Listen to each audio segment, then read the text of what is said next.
নমস্কাৰ বন্ধু বান্ধৱীসকল, welcome to my YouTube channel বিiiitupan দাস।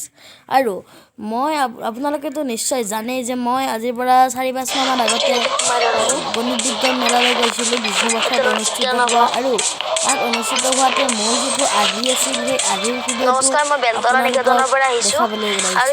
এই ভিডিঅ'টো মই জ্যোতিস্মিতা দত্ত নামৰ এটি ইউটিউব চেনেলৰ পৰা লৈছোঁ। আমি সকলো জানো যে বস্ত্ৰ আমাৰ জীৱনৰ মৌলিক প্ৰয়োজন আৰু এই বস্ত্ৰ তৈয়াৰ কাৰ্যত সূতা ব্যৱহাৰ কৰা হয়। আনহাতে এই সূতাবোৰ আকৌ প্ৰকাৰে তৈয়াৰ কৰা হয়। হ'ল চুলিৰ দৰে তন্তু বা সূত্ৰিকা। দুই প্ৰকাৰৰ থাকে। এক হৈছে প্ৰাকৃতিক আৰু কৃত্ৰিম। প্ৰাকৃতিক যেনে পাট, ঊণ ইত্যাদিবোৰ, আৰু কৃত্ৰিম ৰেয়ন, নাইলন, পলিষ্টাৰ এইবিলাক। আমি ইয়াতে এবিধ প্ৰাকৃতিক বিষয়ে আলোচনা কৰিছোঁ। প্ৰাকৃতিক বোৰ হৈছে প্ৰাণী আৰু উদ্ভিদৰ পৰা লাভ কৰোঁ। আমি প্ৰাকৃতিক প্ৰাণী আৰু উদ্ভিদৰ পৰা লাভ কৰোঁ। ইয়াতে প্ৰাণীৰ পৰা লাভ কৰা এবিধ প্ৰাকৃতিক কথা দেখুওৱা হৈছে, সেয়া হৈছে এৰিয়া।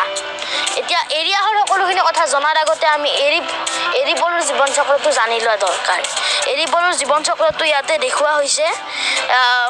এইটো এৰী পলুৰ জীৱন চক্ৰ ইয়াতে বিতংভাৱে কোৱা আছে।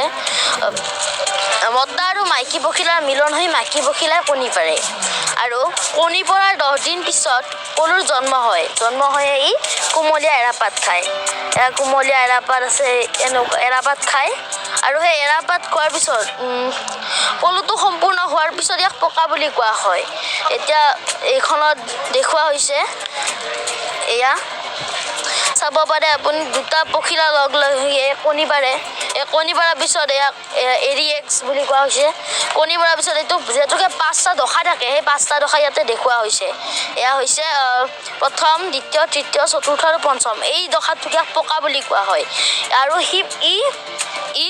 এই দুটা দশাত, অৰ্থাৎ তৃতীয় আৰু চতুৰ্থ দশাত কেৱল গছৰ পাত খায়, আৰু পঞ্চম দশাত তাৰ মুখৰ পৰা লালতী নিঃসৰণ হয়, আৰু এই লালতীৰ সহায়ত লালতী বায়ুৰ সংস্পৰ্শত আহি এনেদৰে লেটা প্ৰস্তুত হয়। এয়া লেটা আছে, এনেদৰে লেটা প্ৰস্তুত হয়। এয়া লেটা প্ৰস্তুত হয়, এয়া লেটা, এইটো মুগা লেটা। আৰু এই লেটা প্ৰস্তুত হোৱাৰ পিছত এই লেটাটোৰ পৰা আৰু পখিলা হৈ পখিলাটো উৰি যায়। পখিলাটো উৰি যোৱাৰ পিছত এতিয়া এই পালকসকলে লেটাটো লৈ আহি খাৰ পানীত সিজায়। খাৰ পানীত সিজোৱা হোৱাৰ পিছত তাৰ পৰা এনেদৰে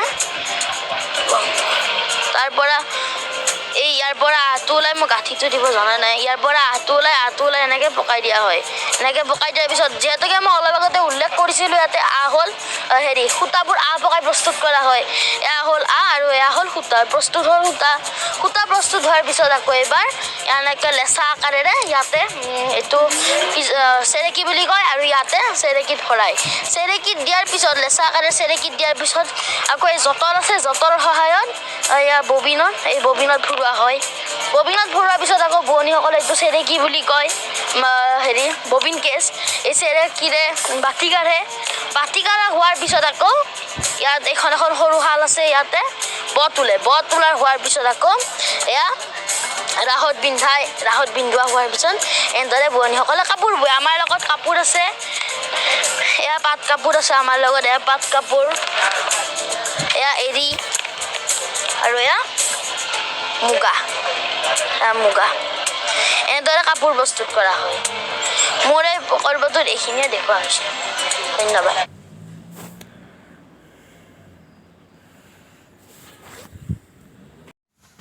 ভিডিঅ'টো চাই ভাল লাগিলে লাইক, কমেণ্ট, শ্বেয়াৰ আৰু ছাবস্ক্ৰাইব কৰি দিব। ধন্যবাদ। এই ভিডিঅ'টো মই জ্যোতিস্মিতা দত্ত নামৰ ইউটিউব চেনেলটোৰ পৰা লৈছোঁ।